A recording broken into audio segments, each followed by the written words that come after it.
Hey,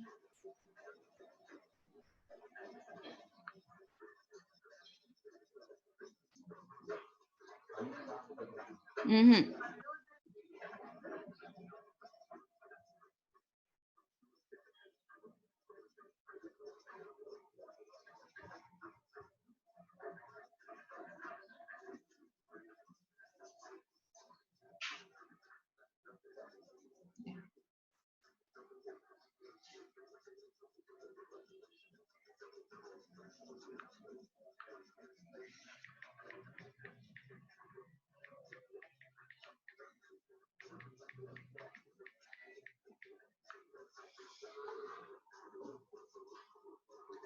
So good morning.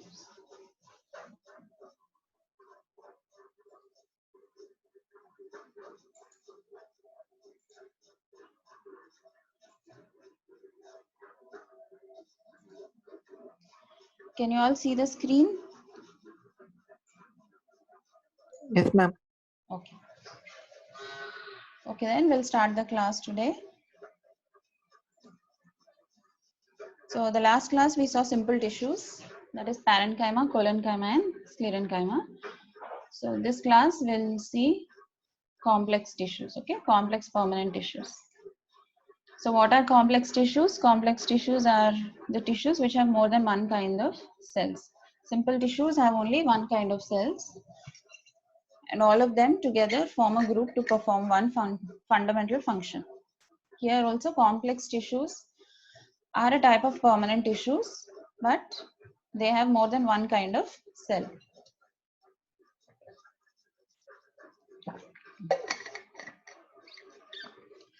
So simple tissues are homogeneous, complex tissues are heterogeneous in nature. That is, they have different kinds of cell elements, like, right?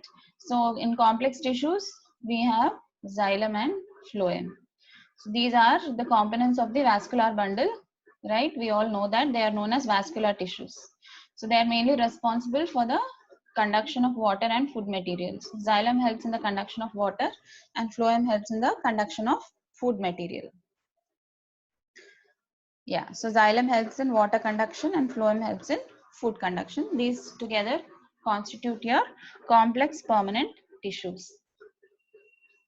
So xylem, as we just discussed, that they have different kinds of cells, right? So xylem has 4 types of cells and phloem has 4 types of cells.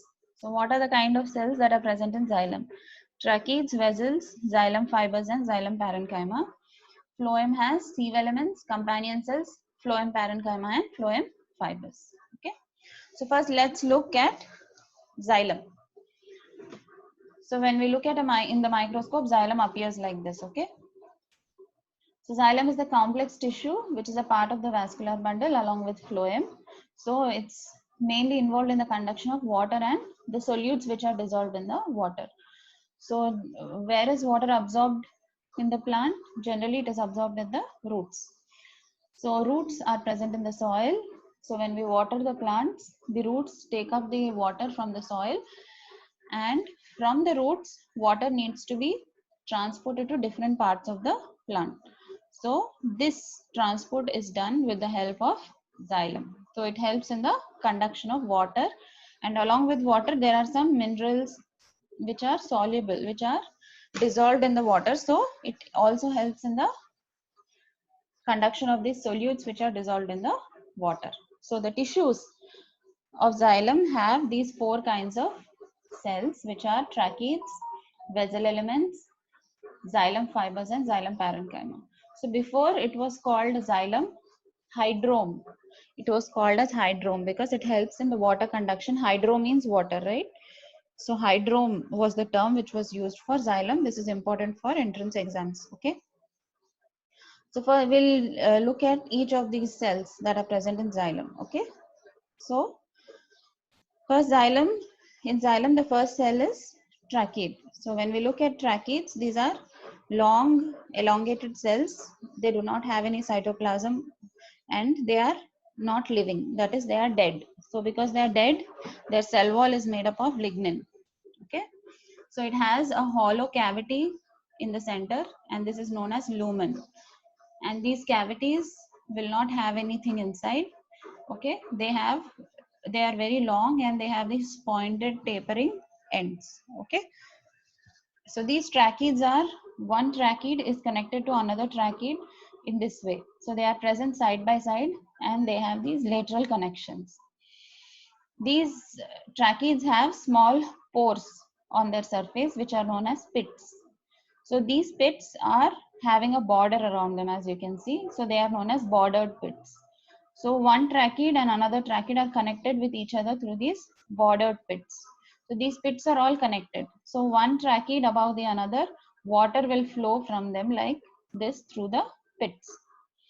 So these tracheids are mostly found in pteridophytes and gymnosperms. Okay, they are not found in the advanced plants like angiosperms. They are not present in angiosperms, but they're only present in pteridophytes and gymnosperms. So because they are present in primitive plants, the presence of tracheids is also considered to be a primitive character.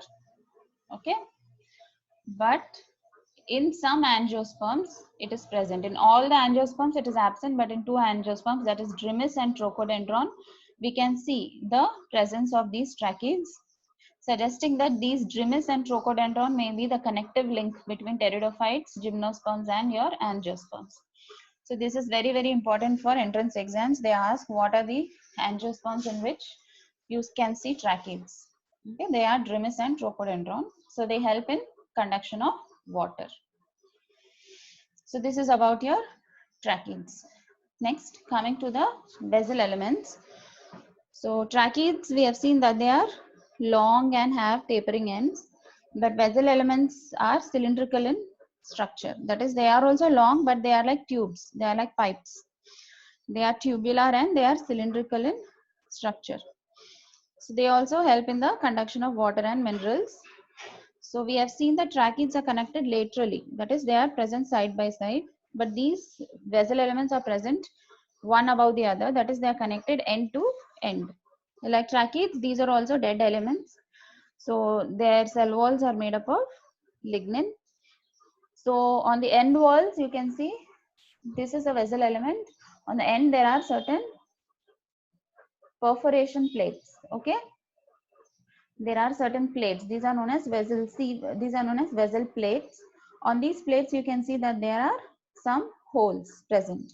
So if there is a single hole, that is known as a simple plate. If there are many pores, it is known as compound perforation plate. So if it can have one pore or it can have many pores. Okay, so these vessel elements, because they are dead, they have primary cell walls and they have secondary cell walls also. Okay, so these vessel elements are present in all the angiosperms. So the presence of vessels is considered to be an advanced character. The presence of tracheids is known as a primitive character, and the presence of vessels is known as advanced character. So it is present in all the angiosperms, but in the angiosperms belonging to the families Winteraceae and Trochodendraceae, they are absent. This is again very important. Okay, so these two families do not have vessel elements. So this is about your vessel elements. So as I said, they are dead and they have primary and secondary cell walls. So primary cell wall is there in all the cells, but in few cells what happens? Secondary cell walls are also forming. So these secondary cell walls form on the primary cell wall in different designs and different patterns. Okay.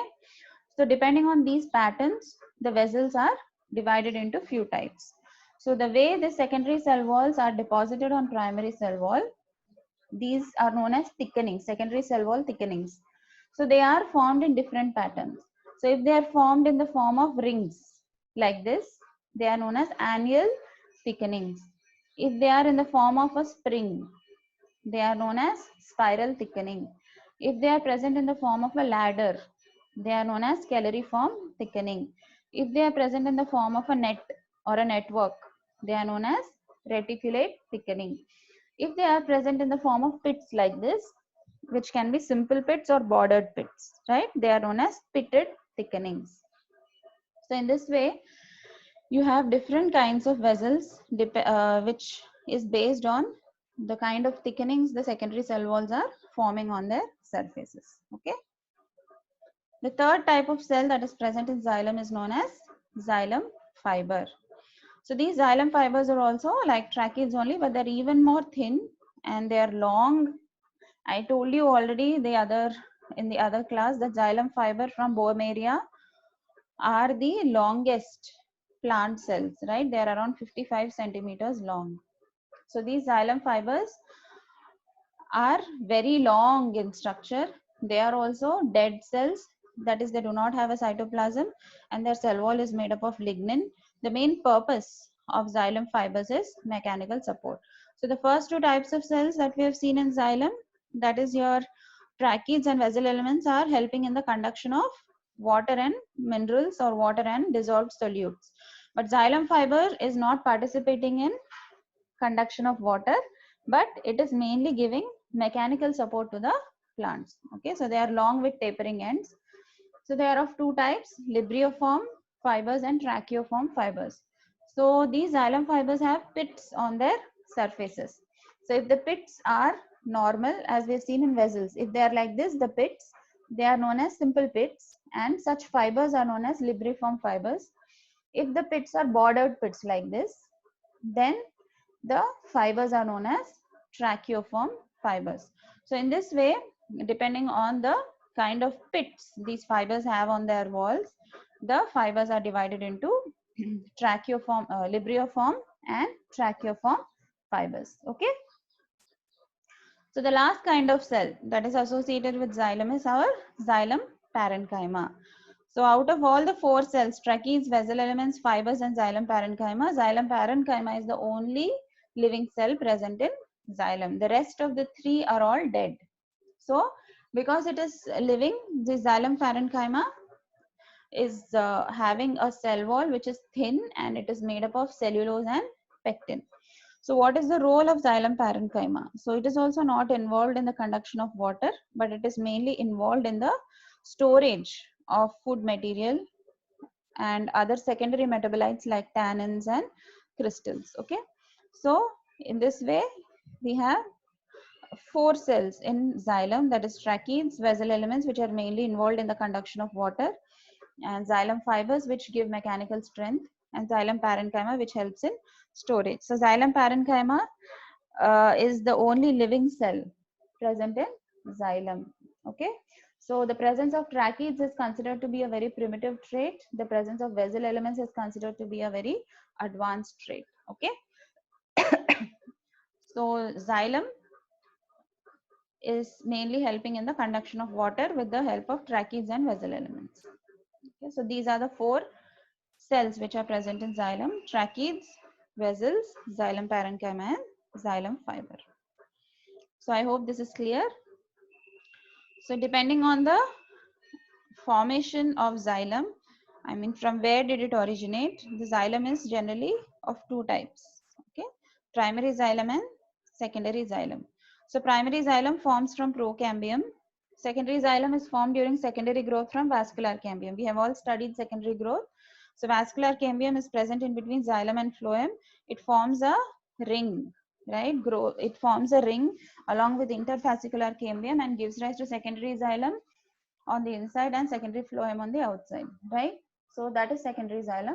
Primary xylem is formed from procambium. Okay, from procambium again, the xylem that forms first is known as protoxylem. The xylem which is formed later is known as metaxylem. Okay, yeah. So again, depending on the arrangement of protoxylem and metaxylem, the xylem, the vascular bundles are again divided. So we either have so this was the mistake that was there when I was teaching in the class, because of which all of you wrote it differently in the exam also.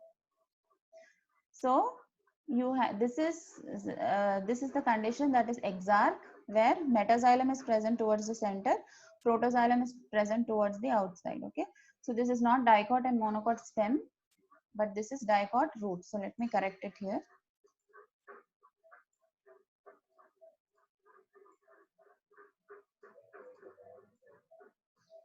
Yeah.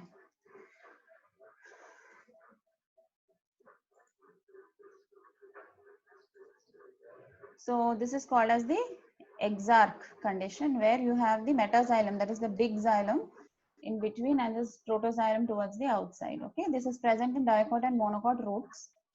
Endarch xylem, that is you have the metaxylem towards outside, protoxylem towards inside. This is present in dicot and monocot stem. And then you have metaxylem, and in between you have protoxylem. This is known as mesarch condition. This is present in dicot and monocot leaves. Okay, so this is depending on the position of proto and metaxylem. You have endarch, exarch, and mesarch xylem. Okay, so this is about your xylem. Next, we'll see about phloem, which is the next complex tissue. So phloem also, like xylem, is present in the vascular bundle, but what it does is it helps in the conduction of food material. So in the leaves, we know that plants perform photosynthesis, and they help via photosynthesis, they synthesize your food material. So this food material which is synthesized in the leaf needs to be transported to all the plant parts. So from the leaf, how is it transported? It is transported through this complex tissue called as phloem. So like xylem, phloem also has 4 kinds of cells in it, that is sieve elements, companion cells, phloem fibers, and phloem parenchyma. So as I said, hydrome was the term that was used for describing xylem.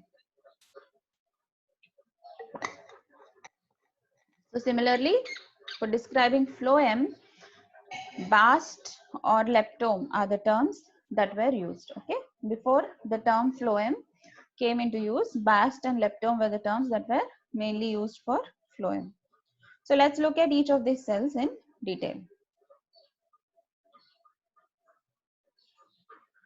So first we'll look at sieve elements. So sieve elements again have 2 types of cells in them, sieve cells and sieve tubes.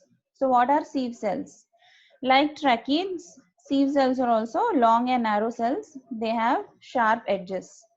These are living cells. Tracheids are dead cells, but sieve cells are living cells. That's why the cell wall is thin and it is made up of cellulose. Okay. So we've seen that the presence of tracheids is a primitive character. Similarly, the presence of sieve cells also is a primitive character because they are again present in pteridophyta and gymnosperms.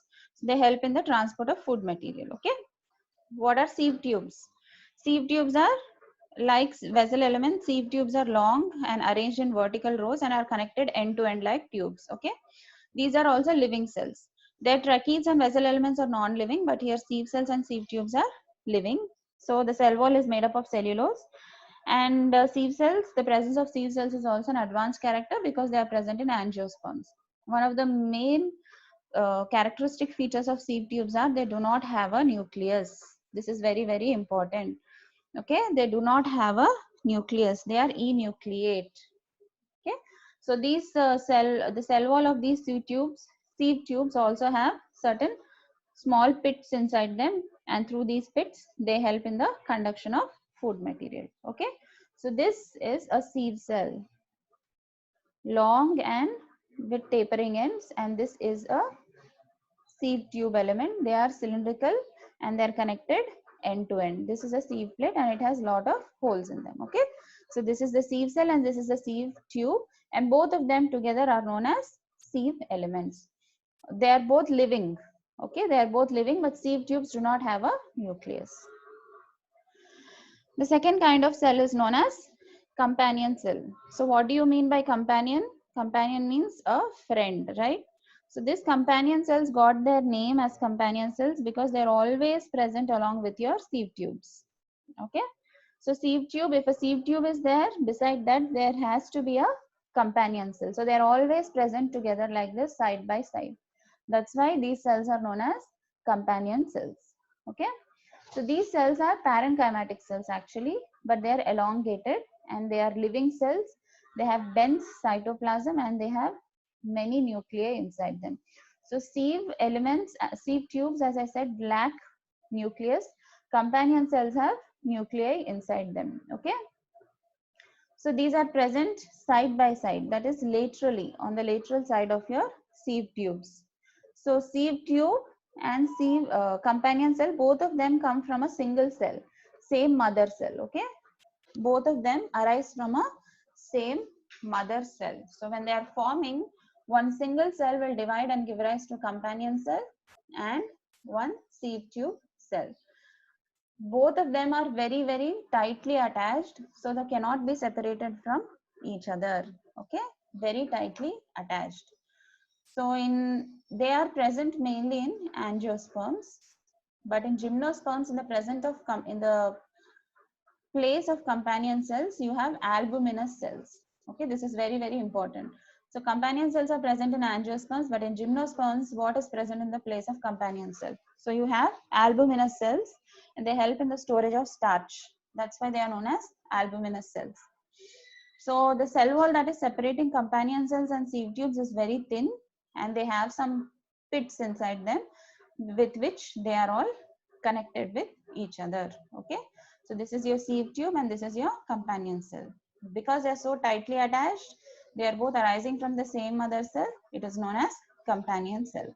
It is present in angiosperms, but in gymnosperms it is replaced with albuminous cells. Okay, so the third kind of cell is phloem fibers. So phloem fibers, like xylem fibers, are again long with tapering ends, and they are non-living cells. Their cell wall is made up of lignin. They do not help in the conduction of food material, but they give mechanical support to the plant. Because they are associated with phloem, and phloem was called bast once upon a time, these are also known as bast fibers. Okay, they are dead cells and they have lignified cell walls. Next is your phloem parenchyma. So phloem parenchyma is the parenchymatic cells which are associated with phloem. So these are living cells and their cell wall is made up of cellulose, and they are mainly involved in the storage of starch, and also they may store lignin and resins also. So this phloem parenchyma is present in dicots but is absent in monocotyledonous plants. So here in phloem we have seen sieve elements, companion cells, phloem fibers and phloem parenchyma. So in phloem, all of them are living except your phloem fibers, right? Your sieve cells are living, your sieve tubes are living, companion cells are living, and phloem parenchyma is living. Only phloem fibers are dead.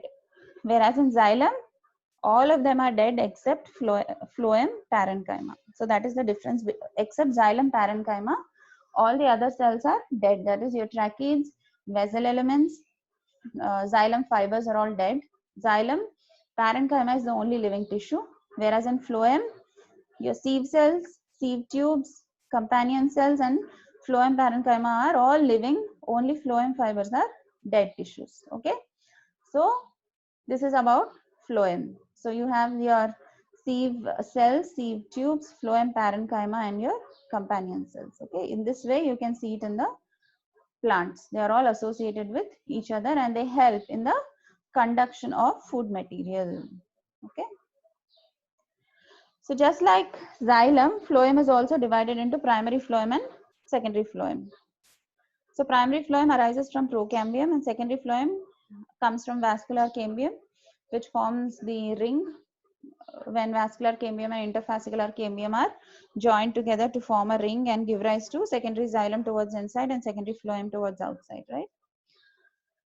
So primary phloem also, the first formed phloem is known as protophlloem and the later formed phloem is known as metaphloem. Okay. Yeah. So this is about your phloem and xylem. So xylem helps in the conduction of water and phloem helps in the conduction of food material. So both of these, I know we have revised it many times, but again, why I have taken time to repeat this is because this is very important for your exam. Okay, xylem and phloem are both very important for your exam.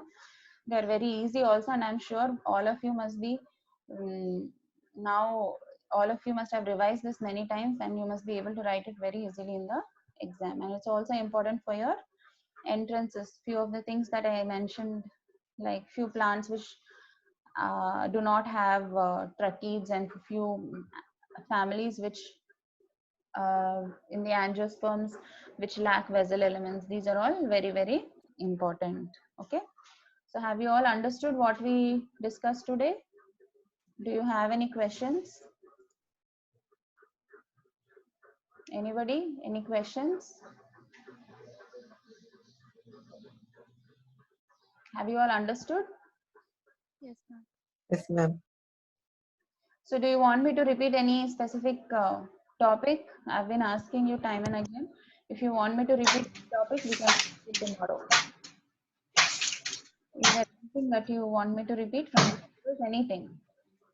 Abhishek, you were not there for one class, no? You once came and asked me for notes. Yes, ma'am. What was that class? Yeah, that is first class, ma'am. First two classes. So did you? Even in this session also, I was absent for this first two classes.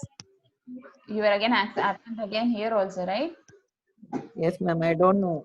Actually, nobody sent me link. Okay. I was asking Narsingh Rao sir, why is Abhishek not joining? Because Abhishek missed few classes. So he said, yeah, I'm trying to get in touch with him. So good that you came. So I can share I recorded the class, okay? I have the recording. Yes, ma'am. So that I'm going to say. Are you there in the group? Yes, ma'am. So I sent the recording. Did you receive that? No, ma'am. Okay, maybe you did not join when I shared the link. So Yes, ma'am. I'll send it again today, okay? Okay, ma'am. So you can take that recording. The slides are there, and also what I was explaining also has been recorded. So the entire class is there, okay? So I'll share that to you. You can make use of that. Okay, ma'am. Thank you. Okay. So anything else? Anything else that you want me to repeat? Anybody? If you were absent for any class, Ma'am, secondary growth. secondary growth. Yes, ma'am. Okay. So tomorrow will be secondary growth. Okay. Okay. So Okay. tomorrow in tomorrow's class we'll cover secondary growth. At 10:30 we'll meet and cover secondary growth. Okay, ma'am. Okay then. I hope all of you are understanding. Is the picture clear? The voice is clear? Yes, ma'am. Oh. Okay, then you have another class now? Language? Ma'am. Okay. We have language class. Okay. You can attend your class then. We'll see each other tomorrow again with secondary group. Okay? Okay. Thank you, ma'am. Okay. Bye. See you.